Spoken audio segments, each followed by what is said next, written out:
So guys आज हम लोग देखने जा रहे हैं लॉर्ड ऑफ मिस्ट्रीज के एपिसोड नंबर 2 को। अगर आपने पहला एपिसोड नहीं देखा तो जाके चेक कर सकते हैं, हमारे चैनल पे है और वाइपर एनिमे एक्सप्लेन चैनल पे है जो कि हिंदी में एक्सप्लेन करता है एनिमेज को। तो बिना किसी देरी के स्टार्ट करते हैं ये नया एपिसोड।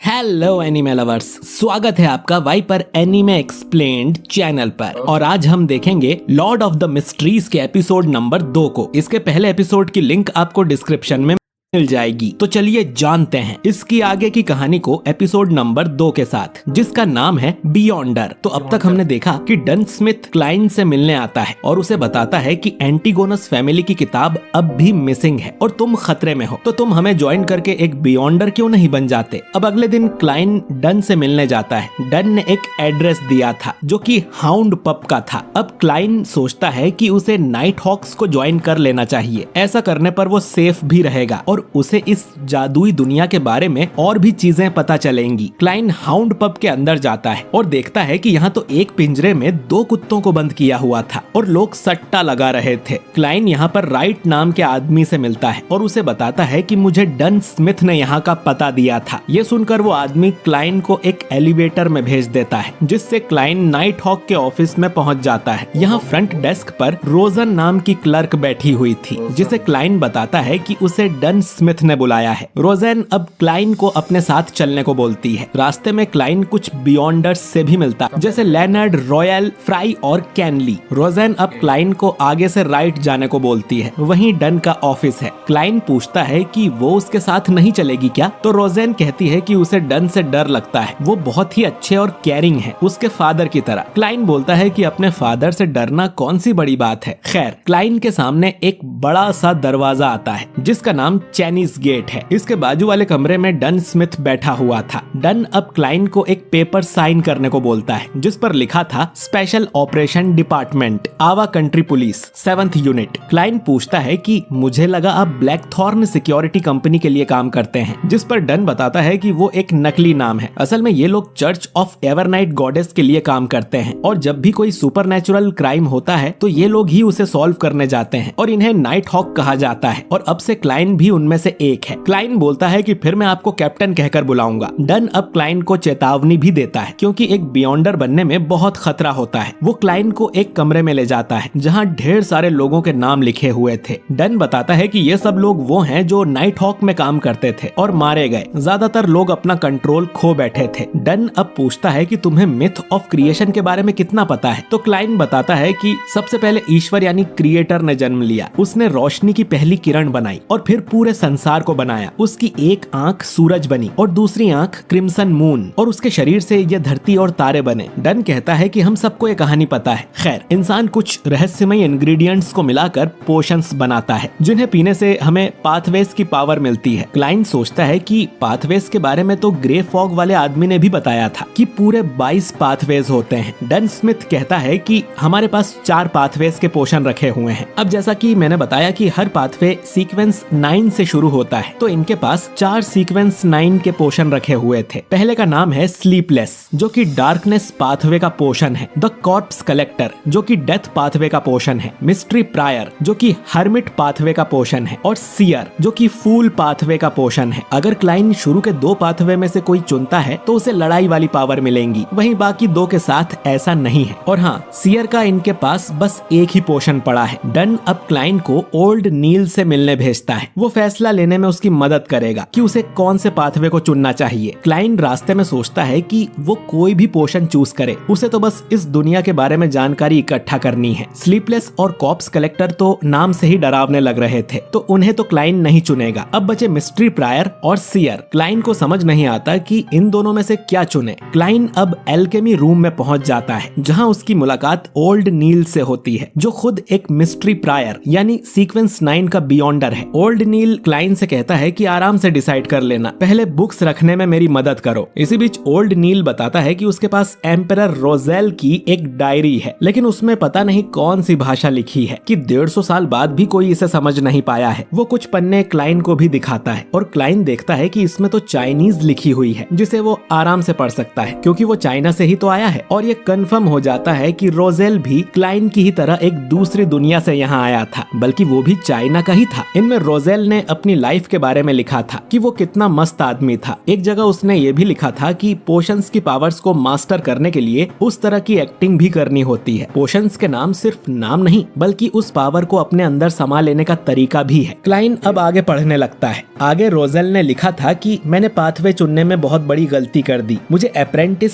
सीयर या मोराउडर में से कोई एक चुनना चाहिए था। ये सबसे बेटर चॉइस है। ओल्ड नील अब क्लाइन से पूछता है कि वो कहाँ खो गया, तो क्लाइन कहता है कि वो इन पन्नों को पढ़ने की कोशिश कर रहा था। जो सुन नील हंसने लगता है कि ये काम आज तक मैं नहीं कर पाया तो तुमसे क्या होगा। अब रोजेल की बात पर भरोसा करते हुए क्लाइन डिसाइड कर लेता है कि वो सीयर वाला पोशन लेगा। ओल्ड नील उसे याद दिलाता है कि एक बार उसने पोशन पी लिया तो उसके बाद वो पाथवे बदल नहीं सकता है, यानी जिंदगी भर के लिए उसे इसी पाथवे पर चलना होगा। क्लाइन कहता है कि मैं समझ गया और मुझे सीयर ही चाहिए। नील अब अलग अलग तरह के इंग्रेडिएंट्स मिलाकर पोशन बनाता है और उसे क्लाइन के सामने रख देता है। क्लाइन पूछता है कि इसे सीधा पी जाऊं क्या, तो नील बोलता है कि नहीं, पहले थोड़ा नाच गाना कर लेते हैं। वो मजाक कर रहा था और कहता है कि डरने की बात नहीं है। क्लाइन अब पोशन को पी जाता है और ये पोशन उसके खून में जाके मिलने लगता है और उसे चक्कर जैसे आने लगते हैं। नील कहता है कि तुमने पोशन पिया है तो ये सब होना आम बात है, बस फोकस करो और ऐसी चीज के बारे में सोचो जो इस दुनिया में आसानी से मिलती है। तो क्लाइन एक हैट के बारे में सोचता है। नील कहता है कि शाबाश, अब कोई ऐसी चीज के बारे में सोचो जो इस दुनिया में है ही नहीं। तो क्लाइन सीधा एक परमाणु मिसाइल के बारे में ही सोच लेता है जो उसकी दुनिया में तो थी पर इस दुनिया में होने का सवाल ही नहीं है। वो एरोप्लेन और एस्ट्रोनॉट के बारे में भी सोचता है। नील उससे कहता है कि अपने माइंड को कंट्रोल करो और क्लाइन अपनी आंखें खोल लेता है और इसी के साथ क्लाइन अब एक बियॉन्डर बन चुका है जिसका सीक्वेंस है 9 द सीयर। लेकिन उसे सब कुछ कलरफुल दिख रहा था। नील कहता है कि ये स्पिरिट विजन है। वो अब लोगों का ऑरा पढ़ सकता है और देखकर ही बता सकता है कि उनकी हेल्थ कैसी है। उसे नील के पीछे 2 आंखें भी दिखती हैं। तो नील कहता है कि उनकी चिंता मत करो। क्लाइन को अब एक आत्मा जैसी चीज भी दिखाई देती है जो कि गायब हो जाती है। अब क्लाइन का सिर दुखने लगता है तो नील कहता है कि अपनी पावर ज्यादा यूज करने पर ऐसा होता है और उसे चक्कर भी आ सकते हैं। लेनर्ड जब पोशन पीकर बियॉन्डर बना था तो वो सीढ़ियों से फिसलकर गिर गया था। वो अपने सिर पे डबल टैप करके अपने स्पिरिट विजन को बंद या चालू कर सकता है। क्लाइन ऐसा ही करता है और उसकी आंखें नॉर्मल हो जाती हैं। नील कहता है कि स्पिरिट विजन के अलावा वो और भी तरह का मैजिक कर सकता है। पर आज की क्लास यहीं खत्म करते हैं। वो क्लाइन को कुछ डीमन हंटिंग बुलेट भी देता है। क्लाइन इसके बाद डन के पास जाता है। डन बताता है कि बियॉन्डर्स की दुनिया खतरे से भरी होती है तो अपने काम से काम रखना। नाइट हॉक बनने से पहले वो यहाँ क्लर्क की तरह काम करेगा। उसे 3 पाउंड्स पर वीक की सैलरी दी जाएगी और डन उसे महीने भर की सैलरी एडवांस में ही दे देता है। अब एनीमे के अंदर क्लाइन की फैमिली के बारे में ज्यादा कुछ बताया नहीं है। क्लाइन के पेरेंट्स मर चुके हैं इसलिए वो लोग बहुत गरीब हैं। उसकी बहन एक स्टूडेंट है और कमाने वाला बस क्लाइन का बड़ा भाई बेंसन है और वो भी हफ्ते में 5-6 पाउंड ही कमाता है। बल्कि नॉवेल में तो क्लाइन के घर की छत भी आधी टूटी हुई थी और इनका बाथरूम भी एक था, इसीलिए मेलिसा ब्रश करने क्लाइन के कमरे में आई थी। खैर, तो क्लाइन ने पहले दिन ही 12 पाउंड कमा लिए थे जो देख वो बहुत खुश होता है कि अब वो लोग गरीब नहीं रहे। डन अब क्लाइन को उसका पहला टास्क देता है कि जाके एक छड़ी खरीदो और वेल्च के घर का चक्कर लगाओ। शायद उससे कोई क्लू मिल जाए कि एंटीगोनस फैमिली की वो किताब कहाँ है। क्लाइन यही कर रहा था और अचानक ही उसके सामने एक घोड़ा गाड़ी आके रुकती है जिसमें लेनर्ड बैठा हुआ था। लेनर्ड क्लाइन को अपने साथ एक मिशन पर ले जाता है। एलियट नाम के बच्चे को आज सुबह किडनैप कर लिया गया है और ये उसी का पता लगाने जा रहे हैं। क्लाइन पूछता है कि हम तो सुपर पावर वाले केस सॉल्व करते हैं ना, तो लेनर्ड कहता है कि हम एक सिक्योरिटी कंपनी होने का दिखावा करते हैं और ये क्लाइंट उनका रेगुलर कस्टमर है। एक बार तो हमने उसकी बिल्ली भी ढूंढ कर दी थी, तो चिंता मत करो और तुम्हारी सीयर वाली पावर लोगों को ढूंढने में बहुत काम आएगी। वो क्लाइन को उस बच्चे के कुछ कपड़े देता है जिनसे वो उसकी लोकेशन पता कर सके। क्लाइन अब उस कपड़े पर अपनी छड़ी रखता है। असल में वो डाउजिंग रॉड नाम की टेक्निक यूज कर रहा था। जिस भी दिशा में एलियट होगा उस दिशा में छड़ी गिर जाएगी। क्लाइन अब डबल टैप कर अपनी पावर एक्टिवेट करता है और उसे दिखने लगता है कि एलियट किस एरिया में किस गली में है और इस तरह से ये लोग एक घर के सामने पहुंच जाते हैं और क्लाइन को दरवाजे से ही दिख रहा था कि अंदर 2 किडनैपर्स हैं और वो बच्चा भी। लेनर्ड कहता है कि तुमने तो बहुत अच्छा काम किया। लेनर्ड अब दरवाजा तोड़ते हुए अंदर जाता है। वो उस पे गोली चलाते हैं लेकिन लेनर्ड आराम से उन्हें डॉज कर देता है और उस बंदूक को पकड़कर अपने हाथ से ही मोड़ देता है और फिर दोनों की पिटाई लगा देता है। लेकिन अचानक ही उन दोनों लोगों को कुछ होने लगता है और वो फिर से उठ खड़े होते हैं। तो लेनर्ड क्लाइन से कहता है कि बच्चे को लेके बाहर जाओ। वो दोनों आदमी आपस में मिलकर एक भद्दा सा मॉन्स्टर बन जाते हैं, पर ये मॉन्स्टर लेनर्ड को छू भी नहीं पा रहा था। ऐसा लग रहा था जैसे लेनर्ड टेलीपोर्ट हो रहा हो। वो मॉन्स्टर अब यहाँ वहाँ से भागने की कोशिश करता है तो क्लाइन उसे गोली मार देता है। मॉन्स्टर फिर भी उड़ते हुए आसमान में चला जाता है, लेकिन अचानक ही उसे कुछ होता है और वो वापस नीचे आ गिरता है। लेनर्ड असल में सीक्वेंस 8 का बियॉन्डर है और उसके सीक्वेंस का नाम है मिडनाइट पोएट, यानी कि वो लोरी गाकर किसी को सुला भी सकता है और उसने इस मॉन्स्टर के साथ ठीक यही किया है। अब क्लाइन को अचानक ही कुछ होने लगता है और उसे महसूस होता है कि ओरिजिनल क्लाइन पहले भी इस घर में आ चुका है। खैर, बच्चे को वापस उसकी फैमिली के पास लौटा दिया जाता है। रही बात कि ये किडनैपर्स मॉन्स्टर कैसे बन गए थे, तो इन्होंने पोशन पी लिया था। अब कोई भी मुंह उठा के बियॉन्डर नहीं बन सकता है, इसीलिए इनके साथ साइड इफेक्ट हो गया और ये लोग ऐसे मॉन्स्टर बन गए थे। खैर, लेनर्ड कहता है कि उसे क्लाइन के साथ काम करने में मजा आया, उसमें कुछ तो खास बात है। क्लाइन अब यहाँ से चला जाता है और लेनर्ड किसी से पूछता है कि तुम्हें ये कैसा लगा, और जवाब देता है कि ठीक कहा, मुझे भी ये स्पेशल नहीं लगा। और हम देखते हैं कि वो अपनी शैडो से बात कर रहा था। अब ये क्या चक्कर है, ये हम आगे जानेंगे। इधर क्लाइन अब अपने घर जाता है और सोचता है कि मेलिसा ये सुनकर बहुत खुश हो जाएगी कि मेरी जॉब लग गई है, लेकिन क्लाइन वापस उसी किडनैपर वाले घर में पहुंच जाता है। वो अब एक दरवाजे को खोलता है और उसके सामने एक डायरी रखी हुई थी जिसके आखिरी पन्ने पर लिखा था कि सब मारे जाएंगे, मैं भी। इसके बाद क्लाइन के नीचे द फूल वाला कार्ड भी आता है और हमें किसी की स्माइल भी देखने को मिलती है। जिसके बाद क्लाइन अपने कमरे में जाग जाता है। वो सपना देख रहा था और उसे पता चल गया है कि किडनैपर वाले घर में एंटीगोनस फैमिली की नोटबुक का क्लू है। खैर, इसके बाद हम देखते हैं कि क्लाइन ने अपनी सैलरी से एक बहुत ही बढ़िया घर ले लिया है जहां उनका बड़ा भाई बेंसन भी आता है और ये तीनों अब से यहीं रहने वाले हैं। ये देख बेंसन की आंखों में आंसू आ जाते हैं। क्लाइन इनके लिए खाना भी बनाता है। बेंसन क्लाइन के लिए गिफ्ट भी लाया था जिसमें एक सूट था, क्योंकि क्लाइन की अब जॉब लग गई है तो उसे यही पहनकर जाना चाहिए। क्लाइन इन्हें सूट पहनकर दिखाता है। बेंसन उसके सिर पे हाथ रखता है और एक पल के लिए क्लाइन को अपने असली पेरेंट्स याद आ जाते हैं। फिर ये तीनों क्लाइन की नई जॉब और अपने नए घर के लिए सेलिब्रेट करने लगते हैं और ये एपिसोड यहीं पर खत्म हो जाता है। तो दोस्तों, क्लाइन एक बियॉन्डर बन गया है और उसकी फैमिली के साथ जो आखिरी वाले सीन्स थे वो मुझे बहुत ही अच्छे लगे। अब क्लाइन एंटीगोनस वाली किताब को ढूंढ पाएगा या नहीं, जानेंगे अगले एपिसोड में। अगर आप चाहते हैं कि मैं अगला एपिसोड जल्दी लेकर आऊं तो कमेंट करिए द सीयर। वीडियो अच्छा लगा हो तो इसे लाइक और शेयर कीजिए, और अगर आप हमारे चैनल वाइपर एनीमे एक्सप्लेन्ड पर नए हैं तो हमारे चैनल को सब्सक्राइब करके बेल आइकन जरूर दबाइए। मैं मिलता हूं आपसे बहुत ही जल्द अगले वीडियो के साथ। शुक्रिया।